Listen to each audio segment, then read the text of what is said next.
questions? We will move on. Are there any petitions? Does any honourable member have a petition to present? There being no petitions, has any honourable minister a paper to present? Deputy Premier. Thanks very much, Speaker. I table the Statutory Rules 2025 number 15 Health Complaints Regulations 2025. I table the Statutory Rules 2025 number 14 Residential Tenancy Regulations 2025 and the Statutory Rules 2025 number 13 Retirement Villages Regulations 2025. Thank you. Further papers from ministers. The Leader of the House. Thank you, Speaker. I have two notices of acquisition under Section 18 of the Land Acquisition Act 1993. The first one, New Bridgewater Bridge Project, Brighton Council, Municipal Area of Brighton, and Heavy Vehicle Driver Rest Area near Westbury, eastbound, Municipal Area of Meander Valley. Thank you. Any further papers from ministers? The Minister for Police, Fire and Emergency Management and Housing.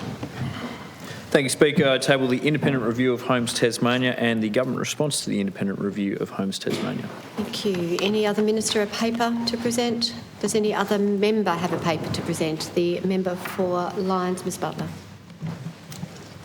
Honourable Speaker, I have the honour to bring up the report of the Public Works Committee on the following reference: Royal Hobart Hospital Diagnostic Breast Imaging, together with the evidence received and the transcript of evidence. Honourable Speaker, I move that the said report be received. Question is that report be received. Those of that opinion say aye. Aye. Contrary, no. The ayes have it.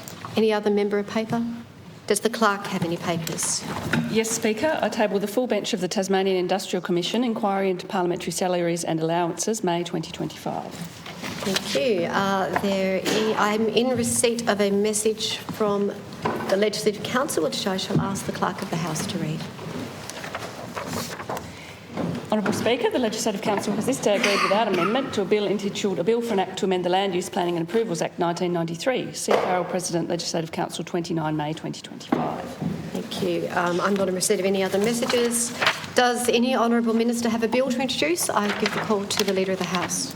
I do indeed, Speaker, and I table the Macquarie Point Planning Permit Bill 2025. Question is the bill be now read a first time. Those of that opinion say aye. Aye. To the contrary, no. The ayes have it.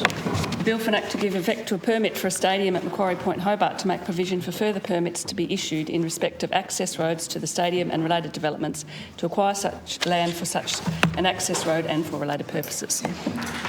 Does any other minister have a bill to present? Does any other member have a bill to present? There being none, is there any other matter of formal business to be submitted? There being no formal business, we move to the matter of public importance, and I give the call to the Shadow Treasurer, Member for Clark, Mr Willie. Thank you, Honourable Speaker, and I rise on this matter of public importance, which is budget management. And this is a government that has put the Liberal Party's short-term interests in front of the state of Tasmania every single time. Honourable Speaker, if you can't manage the budget, you cannot govern this state in its best interests. We have debt that is spiralling out of control in this last budget. It is completely uncontrolled. There are no cash surpluses to be seen in the budget or beyond. The assumptions in this budget are built on a house of cards. The Premier in recent days has been talking about a slash and burn approach. He doesn't want to do a slash and burn approach.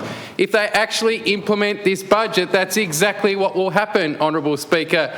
Government expenditure across the forward estimates is flat at 0.3%. This government likes to talk a lot about that 2013 budget, and I've heard them do that in this House and elsewhere. Government expenditure in that year was 0.8%. It was higher than what they are forecasting in this budget. So this budget is a house of cards. They're either going to implement harsh austerity that has never been done in living memory, or they're going to blow the budget. And we know from recent history that's exactly what they will do. The former Treasurer, he predicted negative 3.5% expenditure growth in his budget. What did he have to do? Come back to Parliament and ask for more money. How much money was it? It was nearly $500 million in just 5 months. This government can't even keep a budget for 5 months. The debt is spiralling out of control. They can't keep a budget. They keep coming to Parliament and asking for more money on the credit card. And what does it mean, Honourable Speaker? It means rising interest costs. rising interest costs that are on a trajectory like this. The debt liability in the budget is set to overtake the superannuation liability. It is the biggest liability in the budget, and it's out of control. The trajectory is out of control. $650 million in interest repayments just in the last year of the forward estimates. That's not to pay the debt down, that's just to service the debt. That's a lot of money each year going into interest repayments that could be going to health, that could be going to education. $2 billion worth of interest repayments across the forward estimates, cumulative, Deputy Speaker. That's more than the state will be spending on ambulance services and emergency departments in the budget. That is how shot this budget is. It is the worst budget in the state's history, the most unsustainable budget in the state's history, and that is no exaggeration. And what's their solution to all of this, Deputy Speaker? It's to flog off public assets that Tasmanians have worked very hard, in some cases over 100 years, to build up. Public assets, public businesses that contribute to our revenue sources. $620 million worth of revenue in the forward estimates that will be gone if this government has its own way. Money that pays for schools and hospitals, dividends and company tax equivalent offset payments that will be gone under this government. That's less money for schools and hospitals. At the same time, you'll be putting up prices for Tasmanians, and you'll be seeing service reductions in those businesses. So it is a thought bubble when the Premier came into this place at the start of the year and he said that he'd effectively bankrupted the state and everything was for sale apart from the hydro. And we know that that wasn't a promise that he could keep either, because Momentum, a subsidiary of hydro, is still on the chopping block, Deputy Speaker. And what do we have right now? We have the credit agencies breathing down our neck. Last year, they downgraded Tasmania's outlook from stable to negative. They are looking at a government that has no fiscal discipline, that pays no regard to their fiscal strategy, that has weakening governance. These are the sorts of things that they are saying about this government. And that was about last year's budget, Deputy Speaker. And this budget is actually worse. So it's going to be very interesting and no doubt concerning when we hear the credit rating agency's assessment of this budget. It's laughable, Deputy Speaker, that the Treasurer has to set up an efficiency unit of unelected bureaucrats to take his own government of 11 years to task for waste. What that tells me is this government and the ministers have taken their eye off the ball, and in their departments there are programs being delivered that aren't value for money. This is a government that has created all of the problems. They want to hand that over to unelected bureaucrats. They don't want to do the hard work themselves or take ownership of it. They can't manage the budget and they can't govern Tasmania in the best interest of our state. The Treasurer has the call. Thanks very much, Deputy Speaker. Very pleased and proud of the budget. We have a strong and growing economy, 40.6 billion gross state product, record unemployment levels, the highest wages growth in Australia, record retail trade, and we're getting the balance right with our budget. We have a clear and sensible pathway to surplus in 2029-30. We are building a better Tasmania now and for the future, investing in the things that matter, like health and housing, like cost of living, like keeping people safe. This has been mentioned many times this morning by the Premier, by various ministers, in terms of the importance of cost of living, in terms of the importance of housing, delivering a roof over someone's head. These are all priorities for our government. And see, we've got a sensible pathway to do that. And we're doing that without raising taxes. And of course, that's in stark contrast to state Labor. We will no doubt hear more from the Leader for the Opposition later today. But what we do know is that they've got plans to tax and to cut. You voted for it. State Labor voted. Budget, You voted for increased taxes. Mr. Wheelie, you were heard just a few weeks ago. They voted to legislate increased taxes. And of course, this chamber voted overwhelmingly for state Labor to produce an alternative budget. So we'll see if they abide by the views of this chamber in just in the next hour or so. There's been much mention of not just the budget but the business community earlier today, and I just wanted to read to you the views of the Tasmanian Chamber of Commerce and Industry. I was very pleased and proud to be part of their breakfast, lunch and dinner roadshow in response to the budget, and this is what the Chamber said: businesses are very upbeat. We know that business confidence in Tasmania is strong. We know that businesses are looking forward to the coming years with a very robust Tasmanian economy. What's important in the budget is there are a number of things there that will help to see our economy continue to grow. See, that's what Michael Bailey said when I was standing next to him in Launceston at our press conference on Friday. And I'm very pleased and proud to be standing shoulder to shoulder with the business community, with industry, to say our economy is strong and growing, and we're going to back you. We're going to back you in. And when you look at our record since 2014, we've got one of the strongest growing economies in Australia since 2014. We're in the top 2. We're pleased and proud of it. The Tasmanian Small Business Council said of the budget, today's budget provides some bright spots for the future of new businesses. Funding on the skeleton of the small business startup permit is great news for intending entrepreneurs with a dream and a drive to realise their small business ownership dreams in the coming year.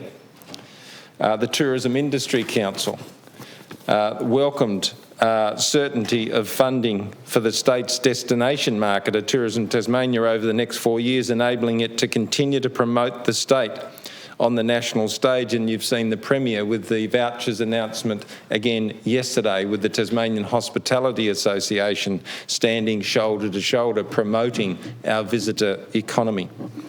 The THA said the budget reaffirms the government's commitment to the sector, especially in key areas such as workforce development, regional support and community programs. Rural Business Tasmania, we're pleased that the Rockcliffe Liberal governments continue to support programs that bolster small businesses and primary industries.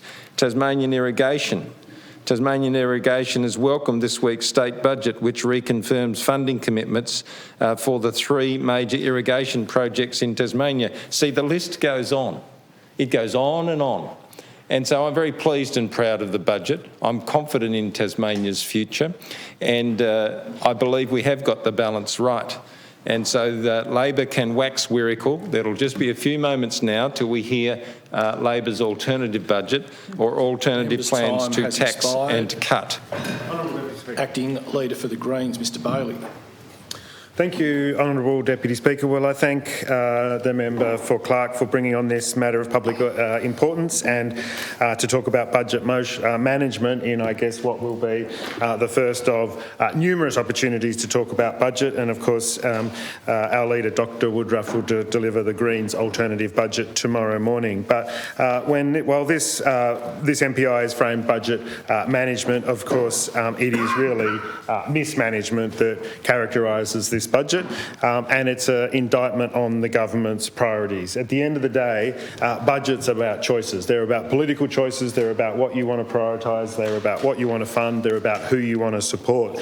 And for this government, with this budget, one of the worst in Tasmania's history, it is a significant and massive fail. It demonstrates a warped set of priorities that are putting money into things such as a stadium at Macquarie Point, into unethical, unsustainable activities instead of people. To take a quick higher level look at things though, a $1 billion deficit in the budget, $10.8 billion debt by 2028, costing us $650 million.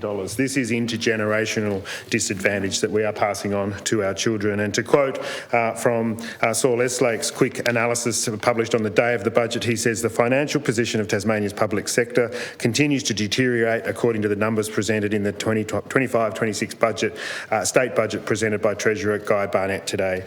And he goes on to outline a number of different things and then says, in other words, the outlook for all key budget aggregates continues to get worse continues to get worse.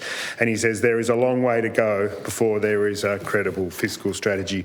There's certainly also a long way to go before there is a credible pathway to surplus. You can't have a pathway to surplus simply by repeating it ad nauseum in this place and pretending it exists. You actually have to demonstrate that, and this budget does nothing to demonstrate that into the forward estimates. And with the government so profoundly misjudging the figures and having to present updates in its revised estimates reports and other supplementary appropriation bills, for example, we have absolutely zero confidence that the budget situation that's projected in the forward estimates is going to come to pass in any way, shape or form. Of course, the stadium is, I think, the hallmark, and it characterises this budget. First promised at $715 million, that was capped with a capped government investment. The cap has now gone out the window, Honourable Deputy Speaker, and of course the budget has blown out to $945 million. The TPC says this is going to cost us almost $2 billion in debt over 10 years in building and operation. And of course, it's such a risky site. You know, it's a toxic site, it's a difficult site, delay equals cost, and it's utterly clear that this stadium is going to cost way more than $945 million, and it's going to cost taxpayers way more than $315 million. There's things such as the footpath uplift. Who's going to pay for the footpath uplift that's included in those permit conditions that we just tabled today? Who's going to pay for the Collins Street Bridge that we need unless we're going to shut Davey Street? It's an absolute joke. And the way the government is going to pay for this kind of mismanagement, debt deficit and warped priorities is to flog off our government businesses, to sell government businesses to the highest bidder, ultimately passing on increased costs to the Tasmanian taxpayer, the Tasmanian user, and of course to cut services. They've already got the Doge-style unit operating within government, the EPU, that's looking at what can be cut, and we know that that's going to impact on frontline services. The whole notion of front and backline services is a misnomer when you're talking about funding these kind of jobs. It's an absolute travesty.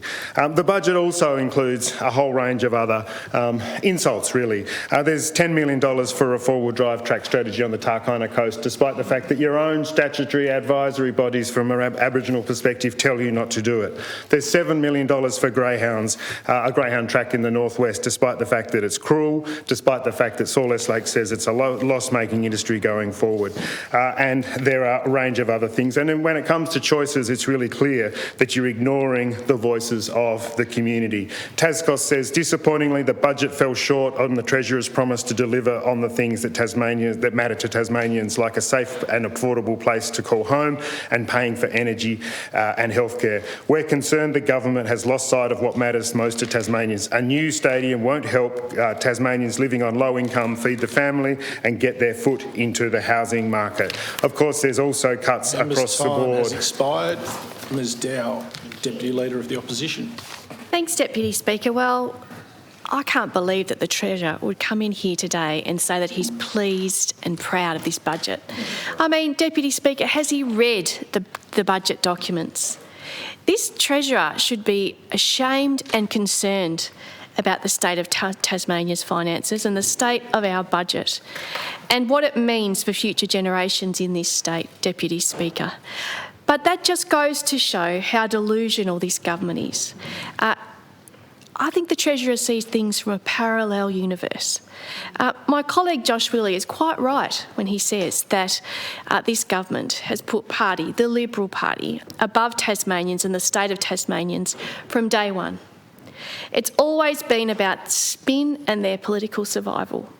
And you only had to attend each of the budget events that were put on by the TCCI to see that unfold even more, Deputy Speaker. That's what they run on. They run on spin. They're not honest about the current situation that we're facing in Tasmania, and they cherry pick quotes and the support that's been given for this budget document that's before the House today, Honourable Speaker.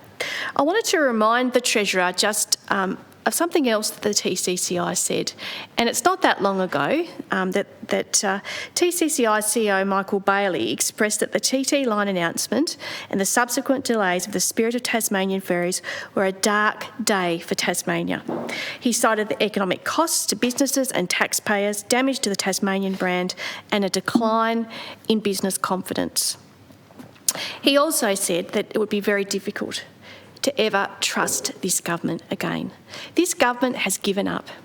They've given up managing the budget. They've given up on health and education in this state. This state has the worst health and education outcomes in the country. We've got the lowest participation rate. 50% of our population are functionally illiterate, Honourable Deputy Speaker. And that is shocking. And of course, what does that cause? That causes reduced productivity, doesn't it, Deputy Speaker? This government can't manage the budget. They have demonstrated time and time again that they can't manage major projects. Look at the Spirit of Tasmania vessels, something that, yes, we should be proud of, Treasurer, the new Spirit vessels. But gee whiz, we're having to wait for them for a long time. And now we've got a situation where we've got a defect with one of them, which was only picked up on a sea trial of the other one. And if it wasn't for bad weather, it would be at sea. I mean, you come in here and you talk about due diligence. This government has done no due diligence when it comes to any major project across this state. And the Spirit of Tasmania vessels, the new vessels, the replacement program, is the greatest example of that, Deputy Speaker. You didn't build a berth and the required infrastructure. What happened to due diligence then, Deputy Speaker? Today we've heard the Premier not rule out selling off our major ports across the state, strategic assets for Tasmania that are critical to our economy and critical to the well-being of our community and our society in Tasmania. And he has the audacity to come in here and say that we're fear-mongering about that. These are strategic assets, Deputy Speaker. These assets that the Treasurer has outlined in his budget speech bring in significant revenue to this state to pay for health and education. And I'm incredibly concerned that the Premier couldn't answer today on the Hansard, on the record in this place, how it is that he will endeavour to get that revenue, or where he'll actually get that revenue from, once he's flogged off our GBEs, Deputy Speaker. This government doesn't have a plan to fix the budget. They have a mythical pathway to surplus. They talk a lot, they achieve very little, Deputy Speaker, and they are letting Tasmanians down. They've given up on running the state. They've wrecked the budget. They've trashed our health systems and education systems. They haven't addressed the structural challenges that exist in Tasmania's economy. They've done nothing to lift educational attainment or health and wellbeing. And here's the Premier. One of his own goals was the healthiest state in the country by 2025. They've dropped that one as well, Deputy Speaker. They've given up. They can't manage the budget. They can't run the state. It's time for a change in Tasmania, and I look forward to our leader, Dean Winter's contribution in just a little while, Deputy Speaker, to outline our ambitious plan for Tasmania. Deputy Speaker. The member for Bass, Ms. Finlay. Thank you, Deputy Speaker. There's no doubt that desperate people make desperate decisions, and this government have lost their way, they've lost control, and they've lost the willingness to care about the ongoing impacts of their budget mismanagement. We know that in the 3 years that the Premier has been leading Tasmania, they have been some of the worst years that Tasmania has faced. The budget outcomes have been the 3 worst financial positions for Tasmania. We know that more Tasmanians have lost their jobs in that period. The government positively talk about the 47,000 jobs in Tasmania, but we know there were 54,000 jobs in Tasmania, and under the leadership of this Premier, 7,000 Tasmanians full-time equivalent jobs have been lost. Things are not okay in Tasmania right now due to the leadership and the mismanagement of this government over the financials of Tasmania, and it's time that this government actually started to stand up and tell the truth about that. This morning, the Premier, when asked simple questions about the budget that this government have just handed down, could not answer those questions. The worry for me at the moment is that not only does the Premier not able to manage money, it appears that he can't read the budget and doesn't understand the consequences of the ongoing poor mismanagement to Tasmanians. When asked the question, in what year will the debt stop increasing in Tasmania, the Premier couldn't answer that. They talk about a fanciful pathway back to surplus, but cannot answer simple questions. Desperate people, when they're out of control, make desperate decisions, and it is my greatest concern right now for Tasmanians that this government has not only given up managing and leading Tasmania, they have not only given up responsible budget management, but they are now turning to intentionally create a worse financial outcome for Tasmanians in order that future governments will have almost an impossible task to correct. Tasmanian Labor are seeking to be people in this place that are responsible with the budget and aggressive with the economy. Being responsible with the budget over time will mean correcting the mistakes and the poor management of this government. The debt and deficit, worst on record in Tasmania, results in education, the quality of our health services, worst in Tasmania's history. We know that the privatisation agenda of this government is just a way to try and paper over the poor mismanagement that they have had for the 11 years in government. In the event that this government get to the point that they sell Tasmanian assets that generations have built, we will lose the capacity to receive those dividends and invest that back in Tasmanian services. Invest in just this period alone, the $600 million that would have been returned by our public assets into the Tasmanian budget to fund things like education and health. I know right now that the budgetary pressures that are being experienced by people in our health system, by our police, by our fireys, by our teachers, are turning people away from those essential professions in Tasmania. People are under so much pressure because of the poor management and the lack of care and support of this government that they are moving away from critical roles in Tasmania. We know that if this government is allowed to continue with this poor mismanagement, that Tasmanians are the people that will carry that burden. Tasmanians are feeling the pressure right now. We are moving into our next chapter of winter where more Tasmanians need more support more often. And this government, in an unbelievable sense of lack of care, are putting pressure on those services and those organisations that are supporting Tasmania most. It is clear the Premier, this government have given up. Not only do they not know how to provide for Tasmanians, but they now don't care to do that anymore. We know that not only can they not manage money, but they can't manage major projects. You look at the Spirits of Tasmania and the birth debacle, how is it even possible that this government were not prepared to receive the ships? We know that we can't trust this government anymore. They continue to stand up and present misinformation to the Tasmanian community about the situation of Tasmania's finances, about Tasmania's economy, and about the people that monitor that. Again, questions asked in this parliament this morning about the outlook after the Tasmanian budget, where the situation in Tasmania has been reshaped and people are starting to make decisions that will make the debt burden even worse in Tasmania. This government, this Premier, they've given up. They are causing distress to Tasmanians. Their impacts matter and make a difference to Tasmanians. They need to do better to stand up and tell the truth. Expired. Mr Barakis, member for Clark. Thank you, Deputy Speaker. I can only hope that with this MPI today being budget management, that we can finally expect today to be the day that the opposition will, at last, finally listen to the will of the Parliament and deliver an alternative budget. We wait with bated breath, Deputy Speaker. Until then, we'll continue to hear from the so-called alternative government who come into this place talking about how they left the state with no debt when they were last in government. They raided the $1.5 billion superannuation account and sold assets like Hobart Airport to prop up their own budget failures, all while massively underinvesting in the infrastructure Tasmanians rely on. They then come in this place railing against privatisation, with an opposition leader who's got more positions on privatisation under his belt than he has supposed places of birth. Last time the so-called opposition tried to provide costed policies, which was their $4 billion election con, it included $2 billion in phantom cuts and 11 corrections in their costings. Perhaps the Parliamentary Budget Office might assist the Shadow Treasurer in finally providing an alternative budget.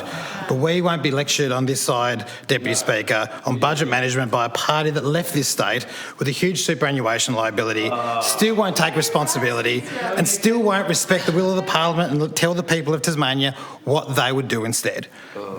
Deputy Speaker, this year's budget delivers on our promise, a sensible, sustainable pathway to surplus.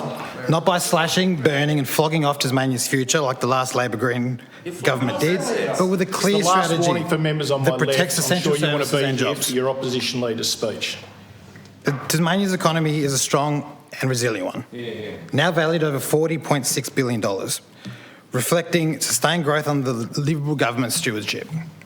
Since taking office, we've overseen an $8.5 billion increase in gross state profit, a 26% surge that underlines the strength of our economy.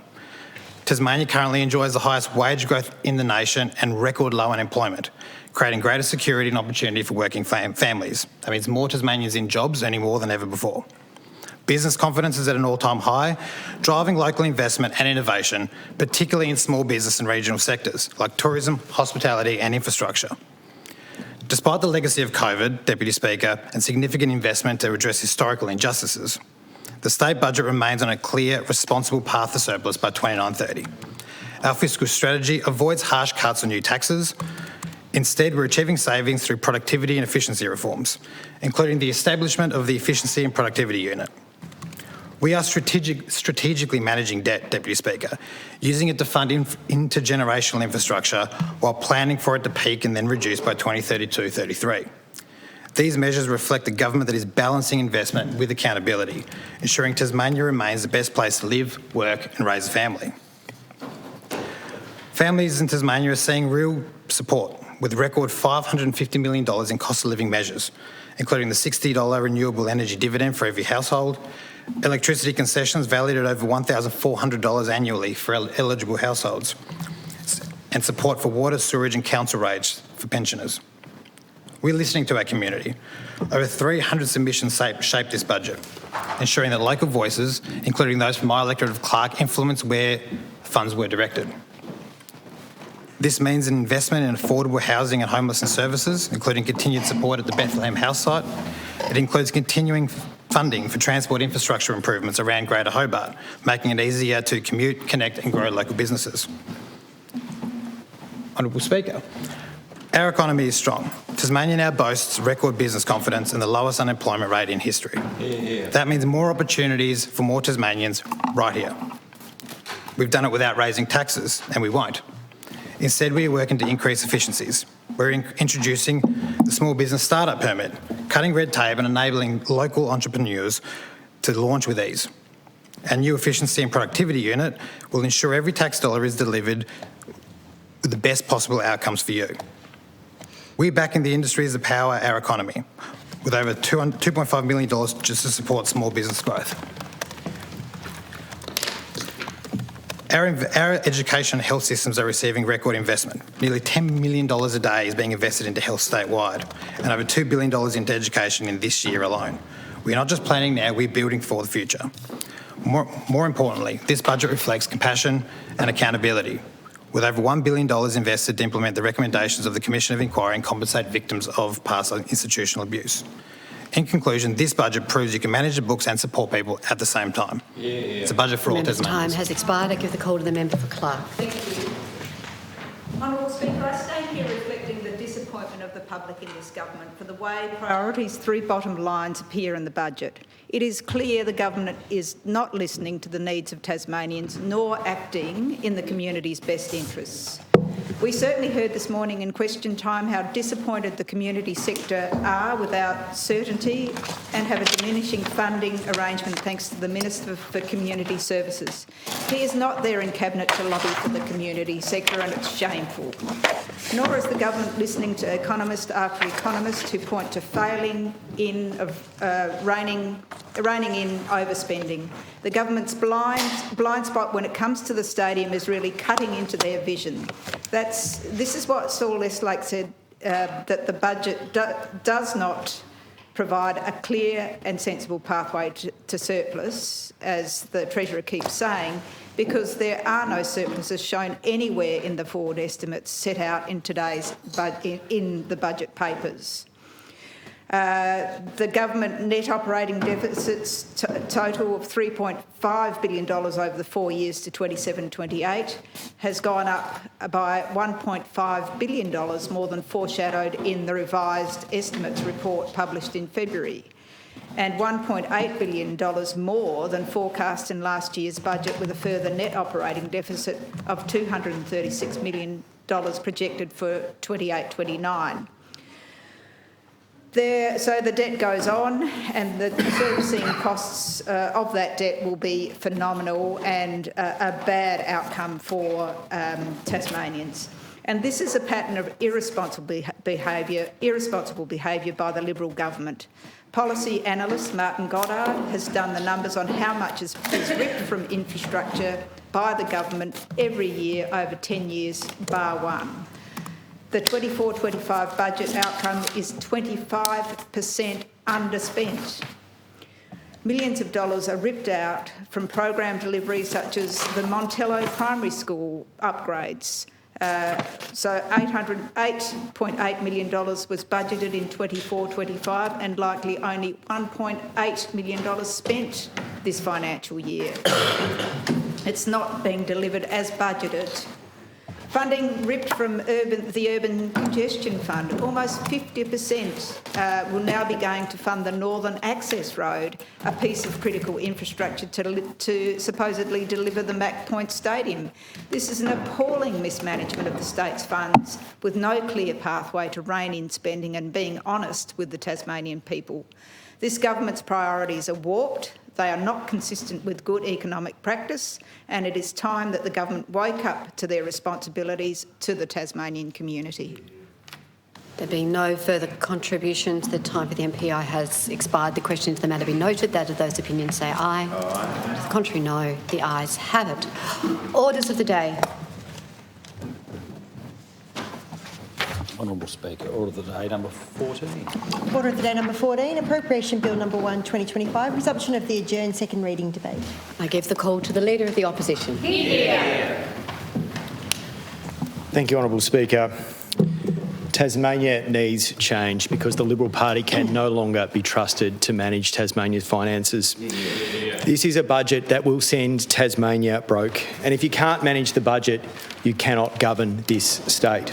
It is now obvious that once again it will be left to Labor to clean up the Liberals' mess. The Liberals are racking up $11 billion of net debt through mismanagement and waste, and the interest bill will hit more than $650 million every year. And they plan to put that on the credit card too. It is a mess that might take decades to repair. Tasmania needs change because the Liberal Party cannot be trusted with the assets Tasmanians have built together for 100 years. The Premier plans to sell our power network, our public transport and our ports, and he's even broken his promise to keep his hands off the hydro. When you sell public assets, prices go up, jobs go offshore, and the dividends that help pay for our schools and hospitals disappear. We heard that just this morning.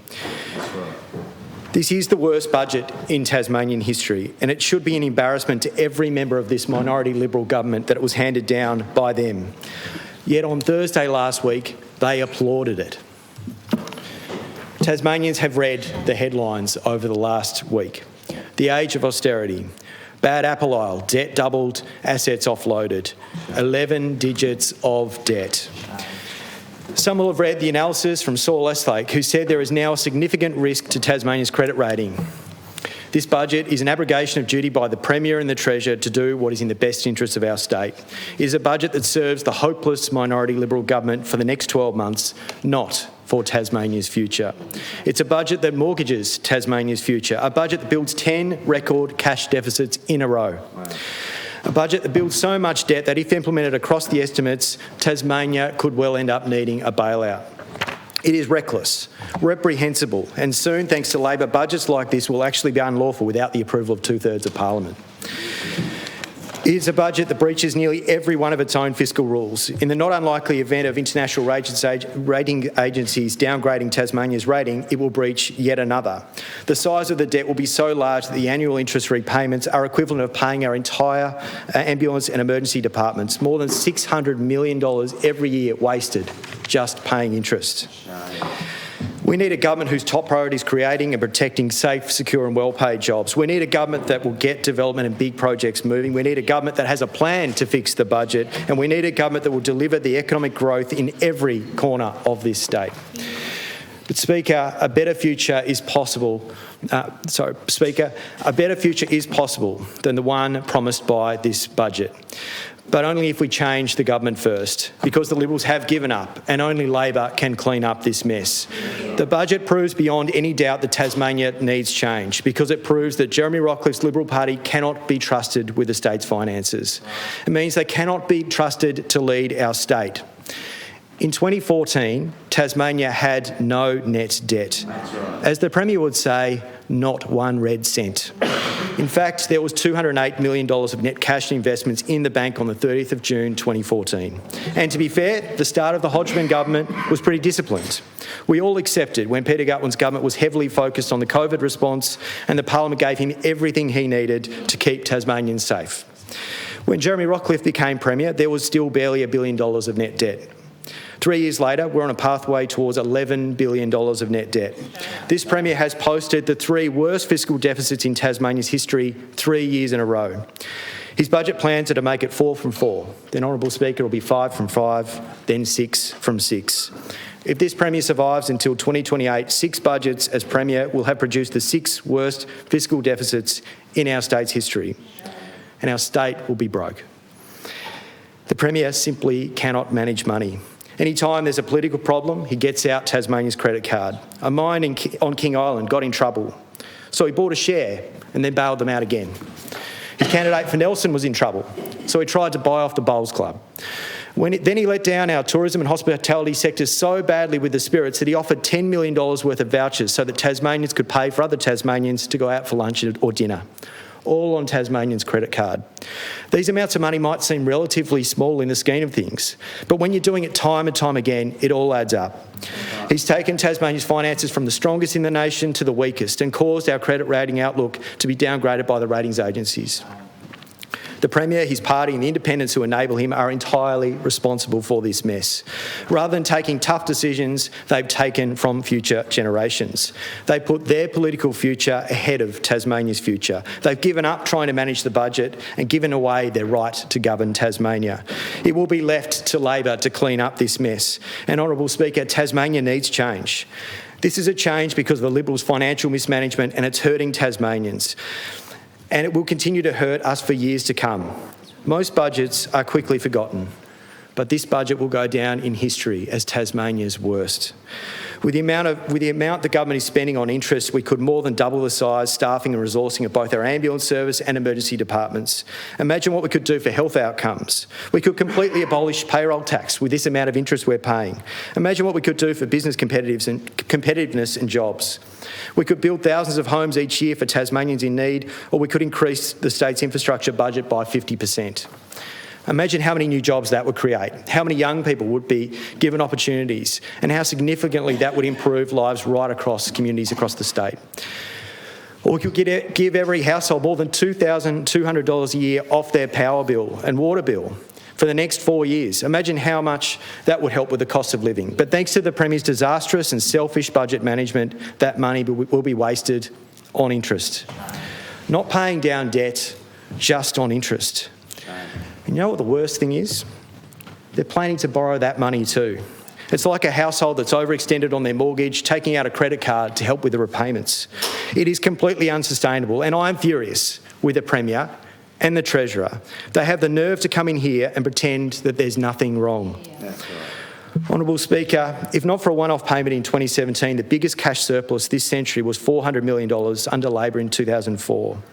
That means that it will take 27 consecutive years of the biggest surplus we've achieved this century to pay off Jeremy Rockliff's debt. If this Premier is allowed to keep going, the debt will be so large it will almost certainly be too large for any future government to pay off. Tasmania needs change before this mess gets any worse. Because, Honourable Speaker, it is even worse than it seems. The budget is dishonest to its core. Just as they've done every year, they've hidden the true state of the budget. No one in their right mind would believe that any government of any colour will be spending less in 2029 than it will in 2025. That would, in real terms, be a cut of more than 10% to schools, hospitals, police, to everything. Even if the Premier had a credible set of budget papers and a credible plan to do something about it, it wouldn't be enough. Because this government has let our state down time and time again.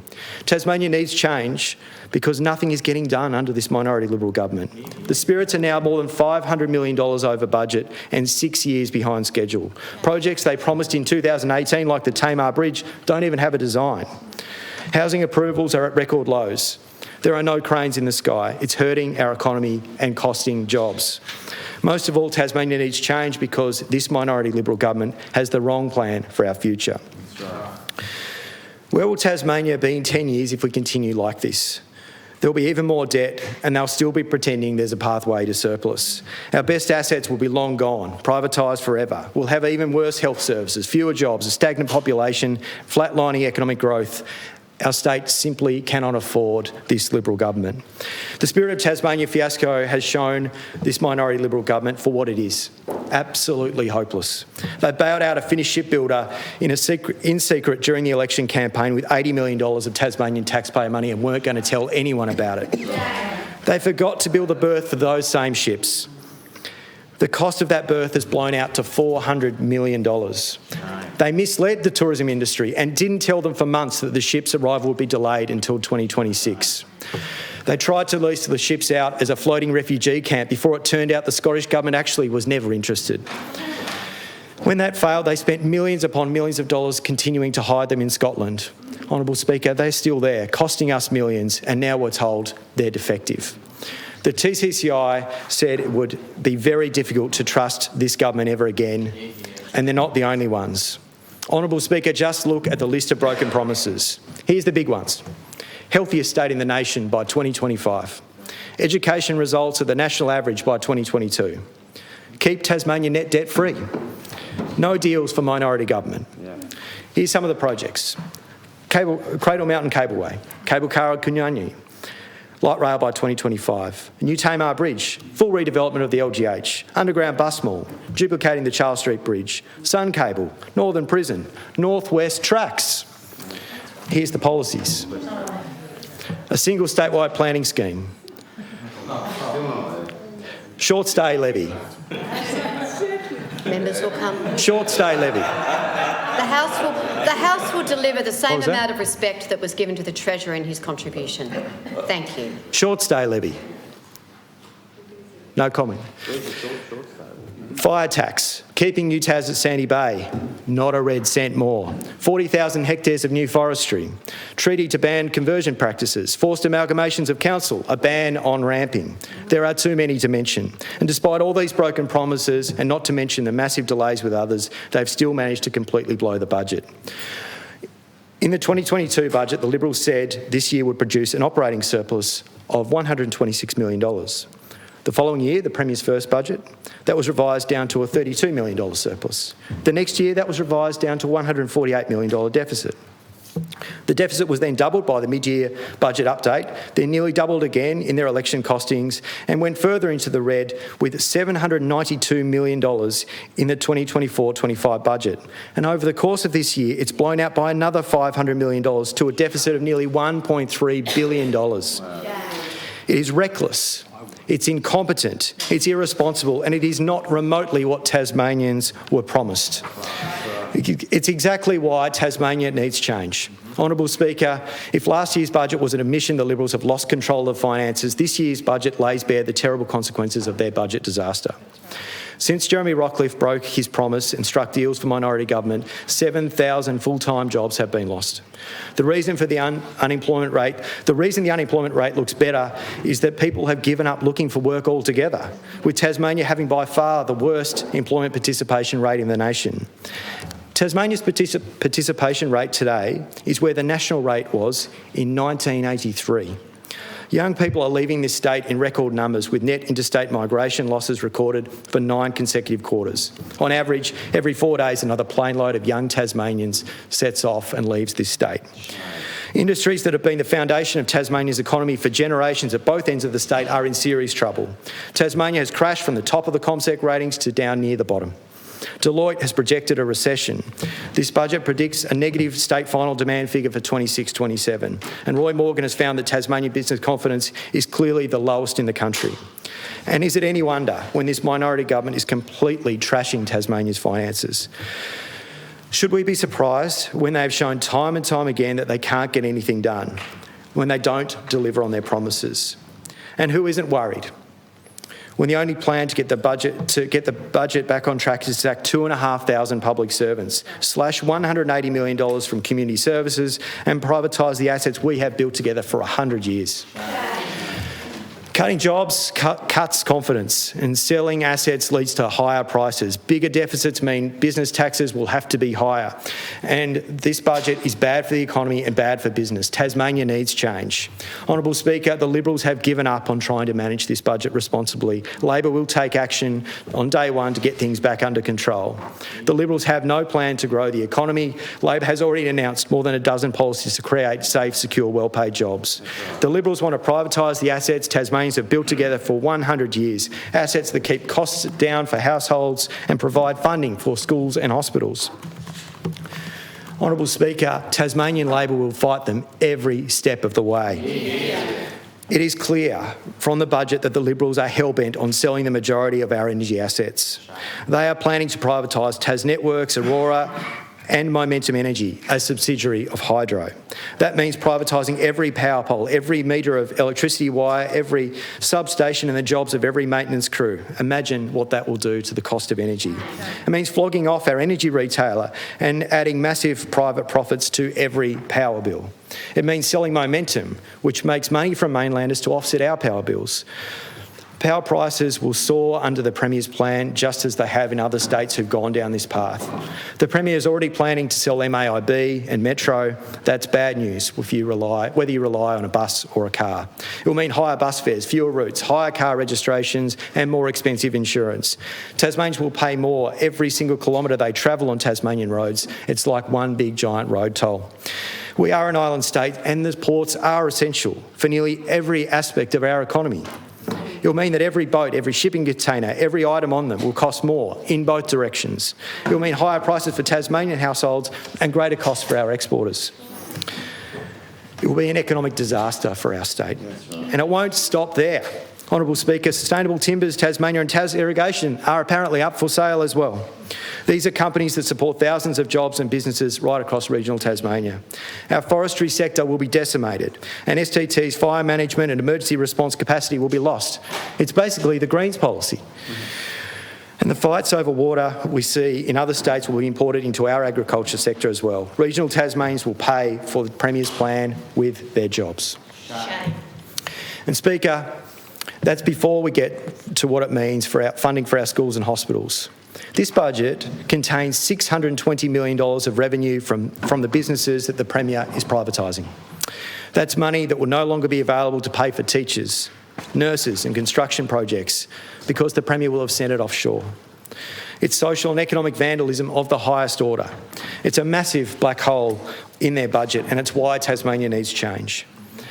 Honourable Speaker, it is clear that this Premier, this minority Liberal government, is not capable of delivering the change that Tasmania needs. They've given up, and once again it will fall to Labor to clean up the mess left by the Liberals. And that's why it's so important that we've changed the Labor Party. I've been clear that under my leadership, Tasmanian Labor stands for jobs, for safe, secure, well-paid jobs. It is a fundamental and a non-negotiable for me. It's why on my first day as leader, I went to the West Coast to show my support for those workers in the aquaculture industry. And it's why the first piece of legislation we moved in this place was for a long overdue industrial manslaughter protection, and why I've announced legislation to stop the privatisation of Aurora. And it's why I'm backing a stadium with a local jobs plan for the thousands of jobs it will create across the state. And it's why I've stood up for our university and their plans to deliver a 21st century education for Tasmanians. It's why I back Tasmanian business with plans to cut red tape, boost our nighttime economy, run more day sailings on the Spirits, get renewable projects moving and stop the power price increases the Liberals are putting on our smelters and major manufacturers. And why I've said enough is enough when it comes to wasteful government spending, and announced a 10-point plan to start fixing the budget. That's why we are amending the Charter of Budget Responsibility Act to bring more frequent assessments of the state's long-term financial position, and that's why we're determined to cap budget deficits. Honourable Speaker, I'm proud of the work of my Shadow Treasurer Josh Willey and myself have done to present a policy to Tasmanians that does not allow this government to continue to run budget deficits the way that it is. No Tasmanian government has ever run budgets like this. It is completely reckless and bereft of any discipline whatsoever, and I am determined to do things differently. Under my leadership, the Labor Party has listened and the Labor Party has changed. We are back as the party of jobs and economic development, and we are back in the business of building. We are proudly pro-development, pro-business and pro-worker. We are proudly supporting the native forestry sector, salmon farming and mining. We want to change planning laws so we can develop our renewable energy assets instead of sitting around for years waiting through red tape. That's right. And we will always stand up for public ownership. Honourable Speaker, this budget shows that Tasmanian Labor is the only party of responsible financial management in Tasmanian politics today. Honourable Speaker, Labor has changed and Tasmanians are looking to us once again to turn this state around. I don't want people just to support us because this minority Liberal government has let them down so badly. Protest votes won't change Tasmania. I want Tasmanians to support us because we've outlined a vision for this state's future and a plan to deliver it. I want Tasmanians to join me in imagining a better future for this state, to lift our collective ambition, to trust me and Labor to deliver the change that Tasmania needs.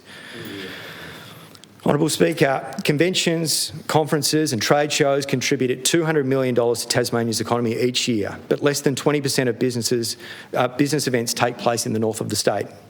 Business event delegates spend more, stay longer and visit during otherwise quieter times of the year for holidaymakers.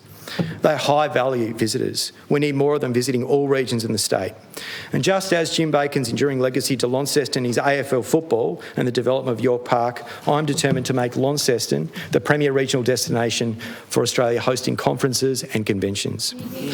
The demand study has found that new multi-purpose built events venue expect to generate $28.5 million in new economic activity in northern Tasmania every year.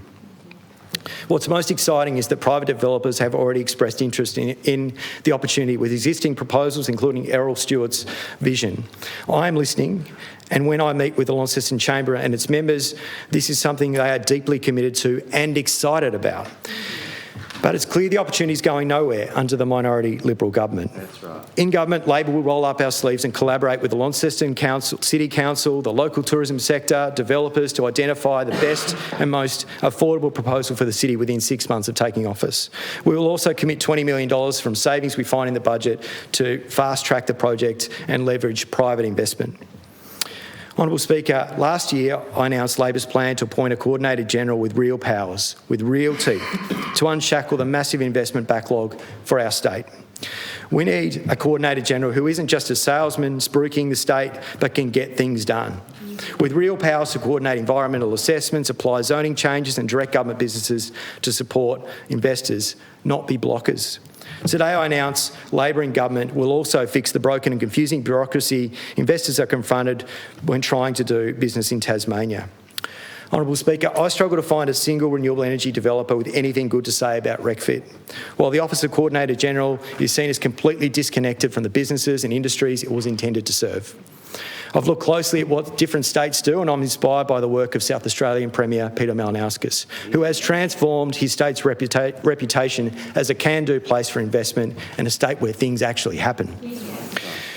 We need to change the way that investors perceive Tasmania as a place to do business. We need to make Tasmania the easiest place in Australia to do business. And that's why I announced that our Labor government will bring together the resources of the Office of the Coordinator General and renewable energy responsibilities of RecVit into a single entity, Invest Tasmania, to be based in Launceston. Modelled on a proven approach in South Australia, Invest Tasmania will have a clear mandate and all the powers it requires to unlock $25 billion worth of capital that's ready to be invested in our state but is stuck in planning rules and red tape. It will end the confusion for business owners and investors dealing with multiple agencies and departments when they just want to get moving and invest in our state. By merging the resources and responsibilities of these agencies, Invest Tasmania will end duplication, save money and provide a much simpler single interface for private sector to invest in Tasmania. Importantly, Invest Tasmania will report directly to me as Premier. I want to lead a government that's responsible with the budget and aggressive with the economy. I'll back development and investment every day of the week, and with policies like these, I will get Tasmania moving again. That's right. Honourable Speaker, perhaps the most short-sighted, counterproductive thing in this year's budget, and let's be honest, there's a lot to choose from, is less funding in the budget across the forward estimates for modernisation in technology. This, of course, comes after the Liberals were last caught raiding $150 million from a fund designed to help support digital upgrades, which they spent covering budget blowouts last year instead. A Labor government will immediately restore the $7.2 million the Liberals have left out. We put it in an account alongside the remaining funds for Liberals. We'll put it in an account alongside remaining funds the Liberals haven't cut yet, and we'll lock the account with legislation to ensure every cent gets spent modernising our hospitals. Right. Tasmania's health outcomes will be the worst in the nation for as long as we have the most technologically outdated hospitals. We can't expect to deliver health services more efficiently than we need to, given the damage the Liberals have done to the budget, when our health professionals spend so much time doing paperwork instead of caring for patients. And we can't expect to solve the serious and expensive problem of health workforce retention when nurses have to go in on their days off to check a paper-based roster that's still stuck on the wall. The Premier says his government is spending twice as much on health than when they were first elected. The problem is health services aren't twice as good.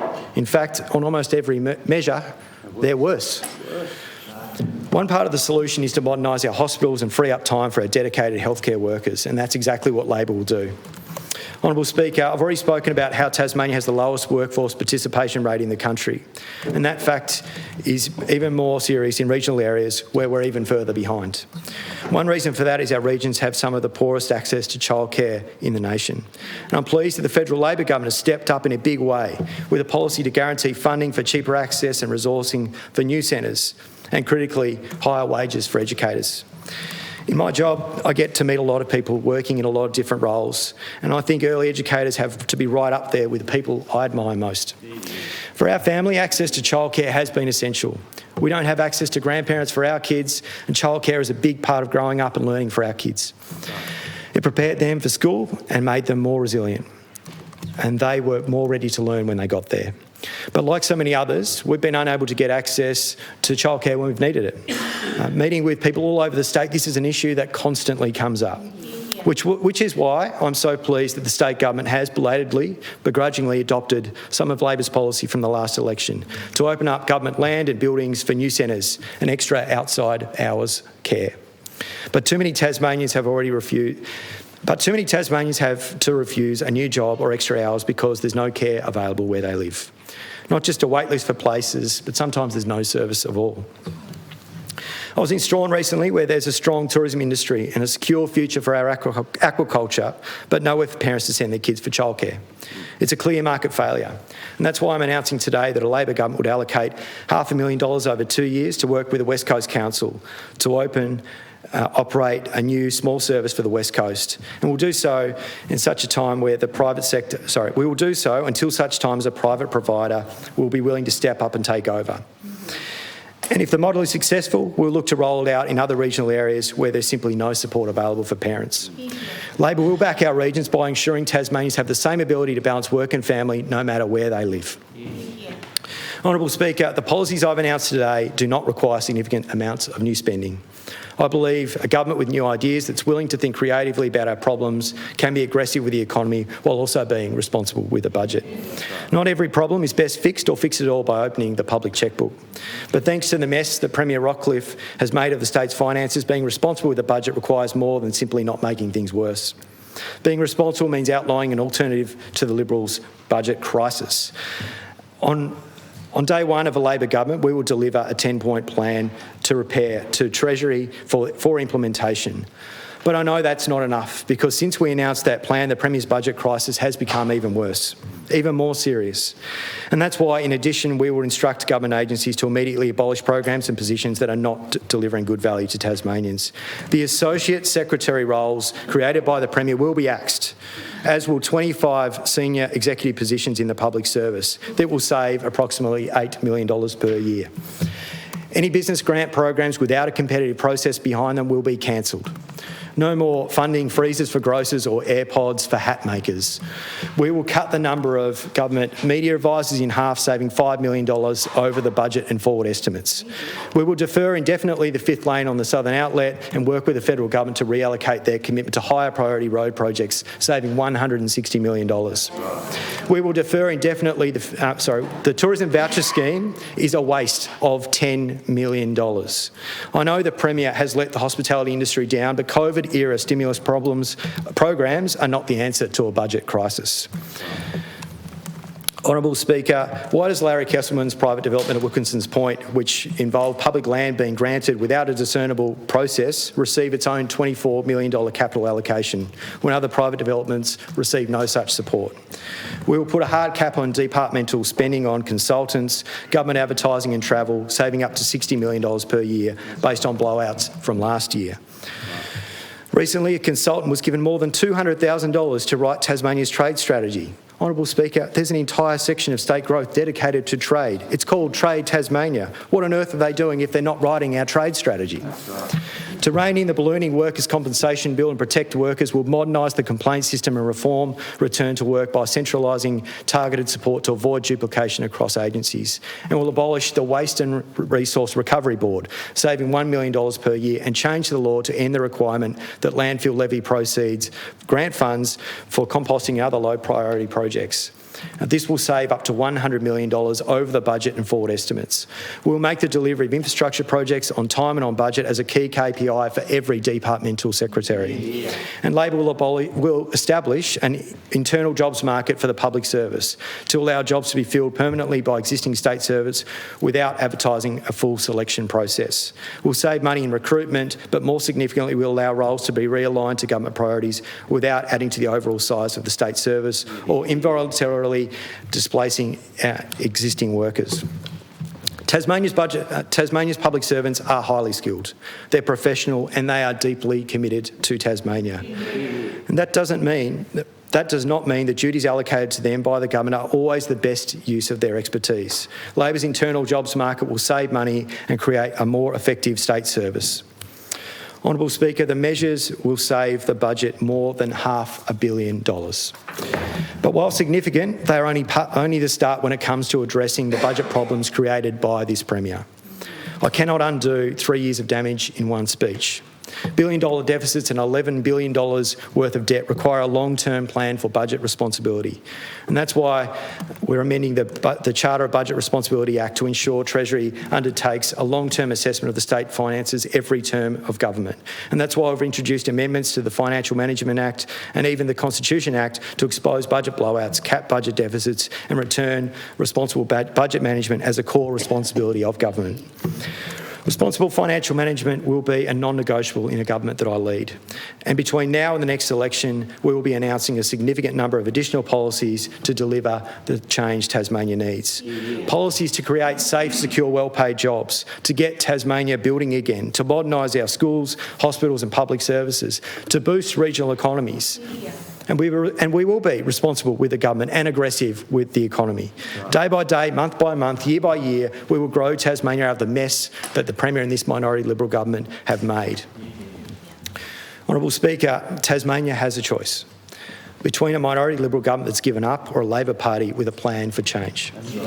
Between a Premier who's delivered the 3 worst fiscal deficits in Tasmania's history and whose only plan to fix it is a fire sale of the assets we built together for 100 years, or a changed Labor Party with a plan for budget repair. A minority Liberal government that's cost 7,000 Tasmanians their full-time job, or a Labor Party that's focused on the fundamental purpose of creating safe, secure, well-paid jobs. A minority government that oversaw the biggest infrastructure stuff-up in history, or the Labor Party that's proudly pro-development and has the policies we need to get Tasmania building again. A minority government that's broken its biggest promise on health and education and now wants to sack 2,500 workers. Or a Labor Party with a plan to modernise our schools, hospitals and essential public services. A minority government that's out of ideas for regional Tasmania, or a Labor Party that stood strongly for salmon workers and know will only succeed if no one is left behind. More of the same or time for a change? That's the choice for Tasmania. Honourable Speaker, and this is a choice for the Parliament too. When I became leader 12 months ago, the Premier had just signed a confidence and supply agreement with Mr O'Byrne, Ms Johnston and the Jackie Lambie Network. And the only confidence agreement I was committed to was the one with the Tasmanian community. And since then, we've uncovered the biggest infrastructure stuff-up in Tasmanian history. The ferries fiasco is costing our economy $500 million every year in lost revenue, and it's cost taxpayers $500 million in increased costs. The budget is wrecked and 7,000 full-time jobs have been lost since the Premier went into minority. Our health and education systems are the worst performing of any state and young Tasmanians are leaving in numbers never seen before. As the TCCI said, it will be hard to ever trust this government again. That's right. Honourable Speaker, Labor does not have confidence in this Premier because, and today I've tabled a motion that says the House has no confidence in this Premier. Because he's wrecked the budget, because he's planning to sell our power companies, our ports and our public transport, and because no one can trust him after the handling of the Spirit of Tasmania fiasco. And this is my message to the crossbench, the self-described true opposition. If they really are opposed to the Premier's agenda of debt, deficit and debacle, as they claim, then tell the House you've lost confidence in this Premier. When enough members indicate their support for my motion, I will move it. If not, they will show they are happy along with this agenda. Order. If not, they'll show they're happy to go along with this agenda. All the debt, all the cuts, all the privatisation, and they'll show Tasmanians that a vote for anyone except Labor is a vote for the Liberals. And they can rest assured that we will let Tasmanians know exactly who is propping up this failed, incompetent, reckless minority Liberal government. Honourable Speaker, Labor is changed and it's only Labor that can be trusted to clean up this mess.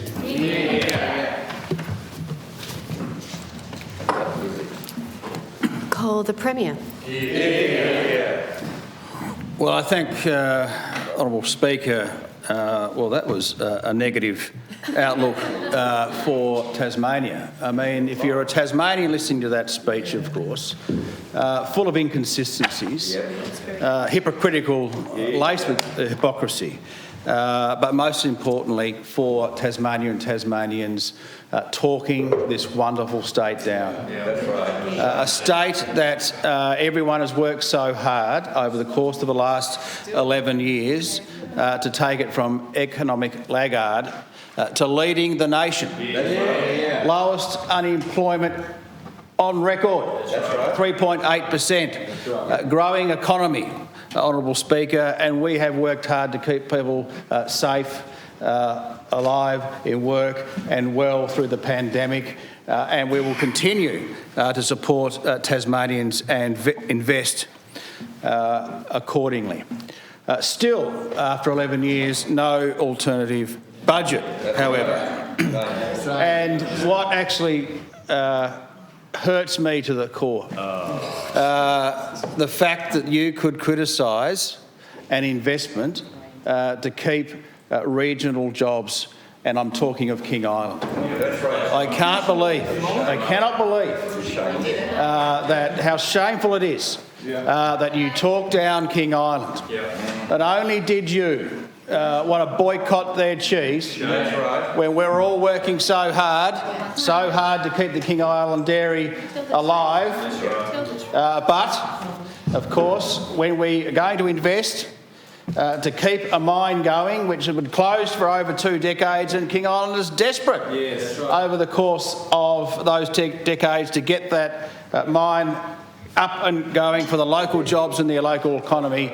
You talk it down and criticise a public investment. You didn't announce it. Public investment to keep those jobs alive. And so, look, and you never sound convincing. Proud of it. That's right. You never sound convincing when you talk about the sale of energy assets. You never sound convincing. Why? Because you don't believe it. That's right. How do I know you don't believe it? Because less than a decade ago, you were for it. You were for it. Passionate about it. Passionate about it, Honourable Speaker. And so... Interjections will cease. The Premier will continue his contribution and be heard. Honourable Speaker, as the Honourable Member who just resumed his seat, I'm proud of Tasmania and Tasmanians. What the Honourable Member said, that he was proud of himself. Proud of himself and indeed the Shadow Treasurer as well. Well, I, of course, am proud of Tasmanians and what they have achieved over the course of the last number of years since we have been in government. And to threaten the crossbench in such a nasty way, in such a nasty and bullying way, is extraordinary. Is extraordinary. And ensuring that extraordinary that you would threaten the crossbench. The crossbench, incidentally, and individual members of Parliament that have worked very hard for their constituencies, to the extent of the actual fact that they have delivered for their constituencies in our budget. And I appoint Ms Beswick, Ms Pentland, of course, Mr Garland, Mr O'Byrne and others, on my of left, course. if you wish to make a substantive allegation, so do that's so. what representing your constituency is all about. Keeping government accountable, as all of the members that I've just mentioned have done, but also putting aside the politics for the people of Tasmania. Putting aside the politics for the people of Tasmania and to ensure that the advocacy of community groups and organisations through those members that I just mentioned are reflected in this budget. And that's what good representation is all about, Honourable Speaker. Now, Honourable Speaker, I do want to congratulate our Treasurer on the delivery of his first budget, a measured, responsible and a state-building budget, of course, and a budget that does get the balance right. A budget that is building a better Tasmania now and for the future, and a budget that keeps our economy strong.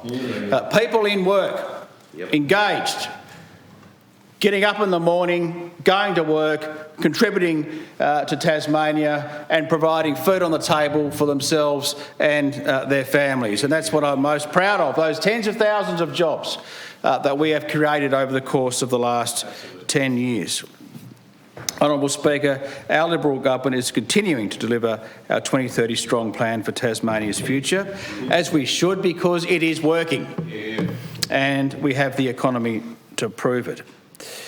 In this place, I often refer to the need to stand up for Tasmania and stand up for Tasmanians, and that is what we are about. Backing business and backing hard-working Tasmanians and backing economic growth, delivering jobs, stability and better outcomes for Tasmanians. The support that our budget delivers to continue our commitment in this area has been made clear.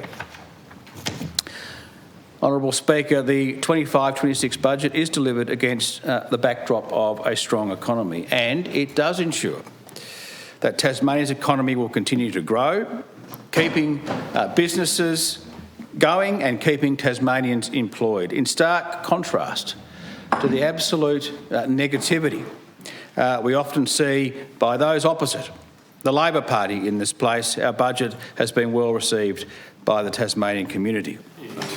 The Tourism Industry Council of Tasmania welcome this year's budget, citing it will ensure Tasmania remains competitive on the national and international stage. The Honourable Shadow Treasurer calls tourism marketing, puffery or whatever you said. We call it strategic investment to get people internationally and interstate here in Tasmania enjoying our hospitality and our wonderful natural environment. The Tasmanian Hospitality Association. The budget reaffirms the government's commitment to the sector, especially in key areas such as workforce development, regional support and community programs. Went on to say the budget demonstrates that the government understands the importance of hospitality to Tasmania's economic and social fabric. And I was pleased to see that our Treasurer on Friday last week, alongside TCCI CEO Michael Bailey, speaking to the reforms our government is making with government businesses. This, of course, was the day following the release of the state budget, and I was pleased to hear the remarks of Mr Bailey when asked about the feedback from industry following the budget. The TCCI noted that business is upbeat after the budget. Upbeat because, as Mr Bailey points out, Tasmania has a very robust economy. And, as is pointed out, upbeat because the budget includes a number of things, quote, that will help see our economy to grow. Honourable Speaker, business and industry recognise the positive impacts our budget has on the economy.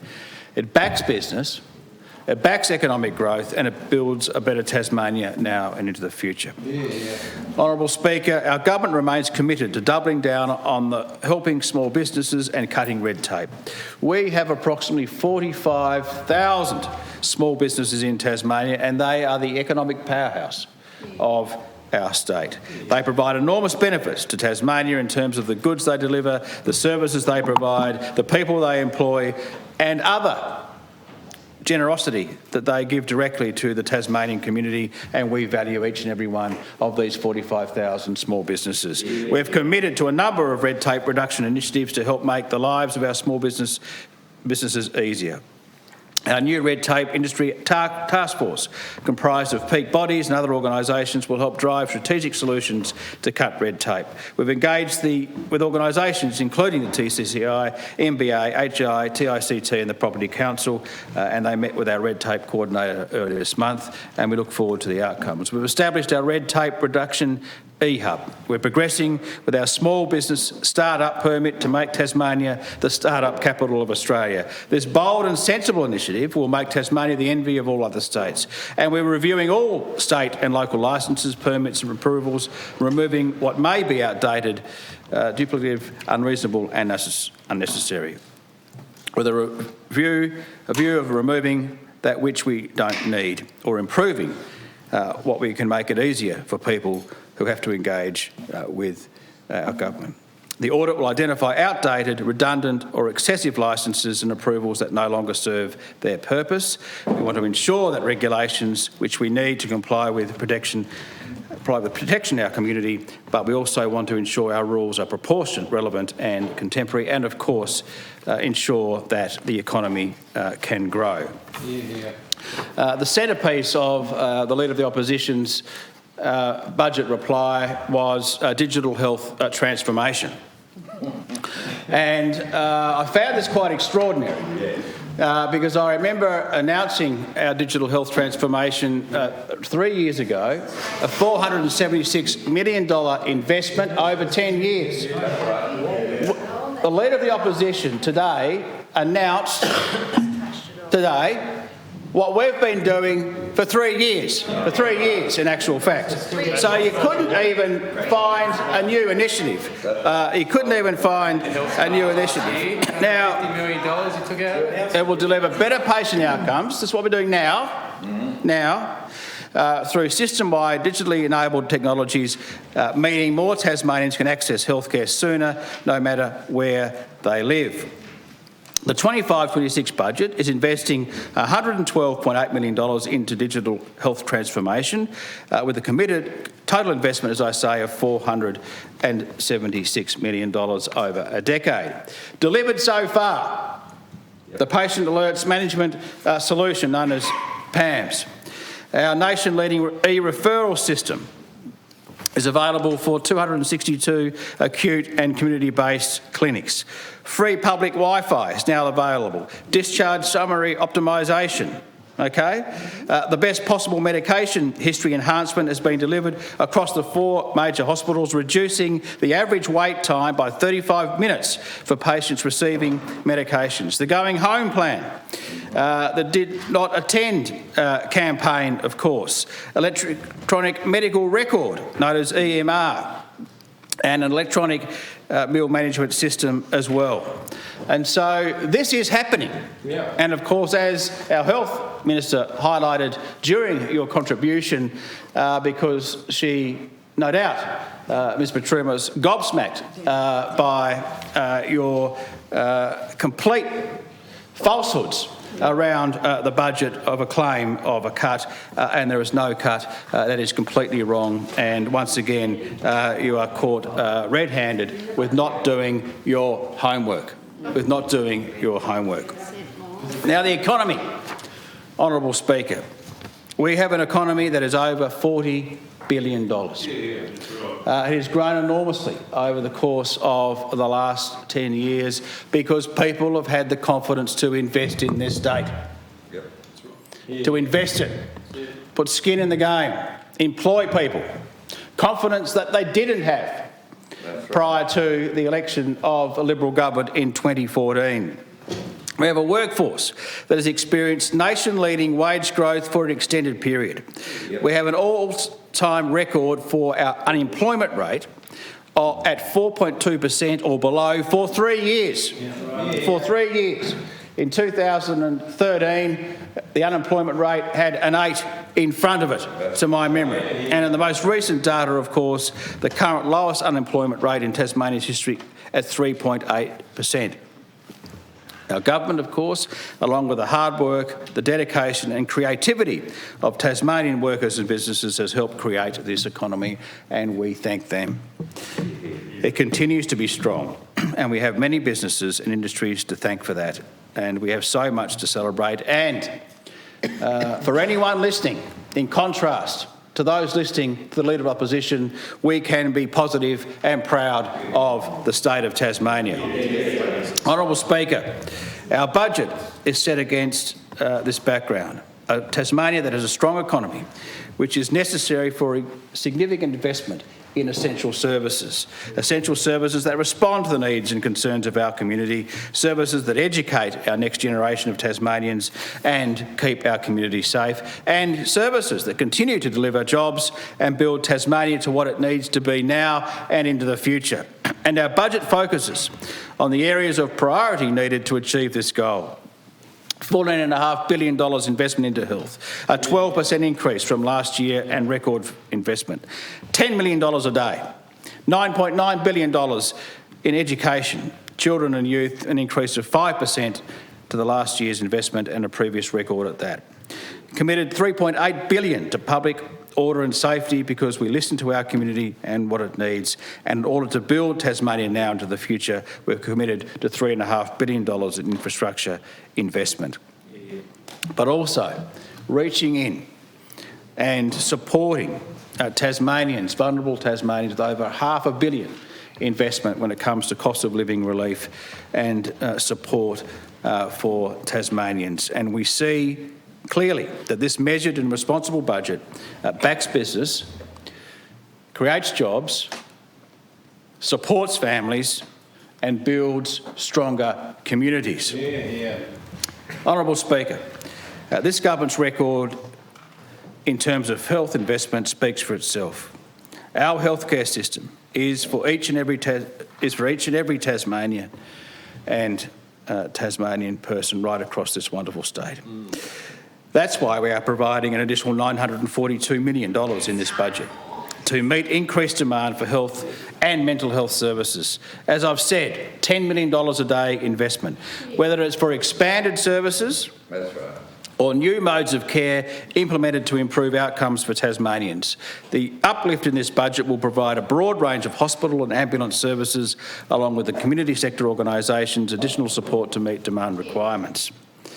It also supports our efforts and commitment to attract and retain more nurses and midwives, continue primary care initiatives, including general practitioner programs and incentives, recruit more paramedics, deliver more oral health appointments, retain additional staff at emergency departments and enhance outpatient access. And I'm particularly pleased with our investment to increase the scope of practice in Tasmania, to allow our well-trained pharmacists to treat people in their communities.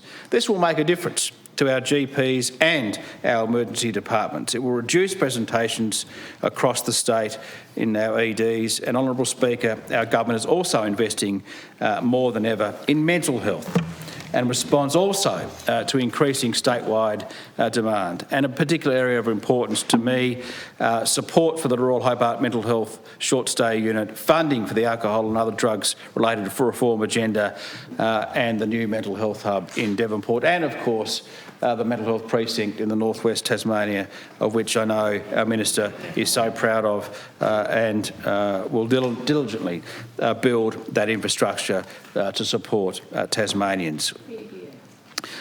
Honourable Speaker, I just now referred to our nurses and midwives, our general practitioners and our paramedics. And we have Tasmanian children right now who will grow up and become these, providing critical services for the benefit of other Tasmanians. And to equip our next generation of health professionals, as well as our tradespeople, our teachers, with the skills they need to do these jobs, they need to have adequate learning environments and facilities. And I understand this as a former education minister, proud of the fact that we are delivering $9.9 billion into education. $297 million will be invested in our education facilities over the next 4 years. That means contemporary learning spaces and associated support spaces and amenities.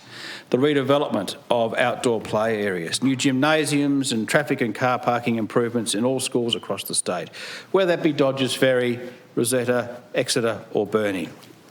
We're investing across these primary schools, high schools, or even new supersized early learning centres. I am passionate about this because when we came to government, classrooms were literally crumbling around the ears of our teachers and our students.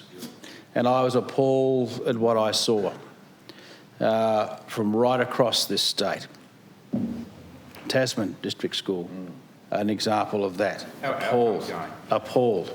And that's why we are rebuilding worst outcomes in the country. Schools across Tasmania. New schools in Lagana and Brighton, of which we committed to, and those opposite did not support the new Brighton High School. That's right. If my memory serves me correctly, which is shameful, and that is an intergenerational infrastructure that will support the learning of young people for years and years to come. Honourable Speaker, through our efforts in negotiating the Better and Fairer Schools Agreement, we will see an additional $128 million delivered to our schools. And of course, signing that historic agreement that will see our schools supported more than ever before. Our 192 schools and just over 53,000 students from prep to year 12 are already benefiting from this investment through actions including supercharging our successful Lifting Literacy initiative. There is nothing more important than education systems striving to lift literacy. It needs to be at the core of every single school and classroom, and this additional funding will help drive our ambition for full literacy attainment. It means, of course, that we can supercharge our existing efforts to lifting literacy initiatives and providing additional support to our frontline teachers to improve future learning outcomes and career choices. 100% of the school resource standard almost immediately. Unlike other states, which the SRS will reach 100% in the 2030s. Honourable Speaker, access to childcare is one of the many things that Tasmanian families, of course, need to juggle and work through. And we know that there are many Tasmanian families that are doing it tough. Families and people that need to work a little bit more, a little bit longer to make ends meet. and I'm very well aware of that, and so of my team. And we're committed to seeing not Tasmanians do, we're committed to ensuring Tasmanians do not go without, but to see them have to deal, of course, with the cost of living challenges and ensuring that we're reaching in and supporting them. That's why this budget continues the government's commitment to provide much needed cost of living relief to Tasmanian families, and over $500 million of it. Tasmanian school children will continue to receive half-price bus fares, and this will also continue to apply for other regional routes. Every Tasmanian household will receive a $60 credit to their power bills thanks to our renewable energy dividend, providing energy and cost relief to Tasmanians during the colder winter months. And we're delivering over $6.7 million in various food relief programs all around the state. Honourable Speaker, continuing our commitment to supporting our communities, we are delivering $3.8 billion to public order and safety. And in recognition of the hard work and dedication of those on the front line, we are providing an additional $58 million in support for injured workers to ensure that those who experience injuries in the performance of their duties and efforts to keep our community safe are supported. Timely and effective support for the duration of their recovery. The honourable member who resumed his seat mentions trade. And as Minister for Tourism and the Minister for Trade and Major Investment, the Tasmanian community, can I say, can be enormously proud. This budget is delivered with a strong plan to build a more resilient Tasmanian economy, driven by innovation, underpinned by future-ready infrastructure and open to the world. Our economic success isn't just measured in figures on a ledger. It's reflected in the determination of our small businesses, the growth of our regional industries and the world-class quality of Tasmanian products now reaching our global markets. Honourable Speaker, one of the most powerful drivers of Tasmania's economic momentum is the growing reach and reputation of our exports. That's why this budget commits an additional $3 million to the next phase of our trade strategy, ensuring Tasmanian goods and services and expertise continue to thrive on the global stage, because when our exporters succeed, Tasmanians all benefit. This isn't just a commitment for the future, it's recognition of the success that we're already seeing. Since launching our first Tasmanian trade strategy in 2019, exports have grown significantly. In the year to December 2024, Tasmanian goods exports grew to $4.51 billion, with total exports, including services, rising to approximately over $6 billion. This is a remarkable billion-dollar boost to our economy since we launched the first ever trade strategy in 2019. Meanwhile, national goods exports fell by 7.3%. Just another example of strategic investment to ensure that Tasmania and Tasmanians punch above their scale, but also to the positive, buck the national trend, outperforming on the national stage. And this strong economic performance is a testament to, of course, the strong plan that we have, but backed up by determination, quality and world-class capability of our producers, makers, growers and innovators. And our exporters aren't just holding their own, Honourable Speaker, they are leading the way. Our commitment to expanding Tasmania's global footprint is demonstrated through our Trade and Investment Mission Plan, which sets out missions to priority markets, diversifying partnerships and opening new doors for Tasmanian products and services. At the same time, we are delivering an inbound visitation program, helping local businesses share their stories, their experiences, their provenance, and showcase their products to international buyers, investors, diplomats, influencers and journalists right here on Tasmanian soil, because there's no better stage than that of our own backyard to let the world experience what we have to offer. We take great pride in the accomplishments of our exporters, and the world is waking up to the fact that we're not just on the map, we are in demand. Our wine sector is one such example, going from strength to strength. Research commissioned by Wine Tasmania shows our wine sector produces around $420 million in wine annually, with projections pointing to $2 billion by 2040, and that's a remarkable 376% increase.